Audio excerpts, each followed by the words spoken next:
Ring twin पर तिलावत या नात लगा सकते हैं? तहजीब अनवर, क्या मोबाइल की टून पर तिलावत या नात लगा सकते हैं? तिलावत तो बिल्कुल भी ठीक नहीं है, क्योंकि वो उसको तिलावत को जो है ना एक महज अपने आप को बेदार करने के लिए, उसमें तिलावत सुनना मकसद नहीं होता, आयत कंप्लीट भी नहीं होती, उसको फ़ौरन बंद कर दिया जाता है, बेअदबी है। नात की भी बेअदबी है ये।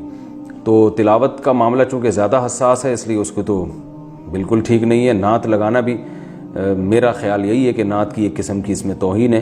नात जब हो तो अदब तमीज़ के साथ बैठ के सुना जाए उसको। ये क्या रिंग टून में बार बार वही नात आती है, फिर उसको बंद कर देते हैं लोग, वो बस ये तवज्जो दिलाने के लिए कि किसी का फ़ोन आ रहा है। तो फ़ोन आने के लिए कोई भी टून लगा दें, नात और तिलावत का सहारा क्यों लेते हैं?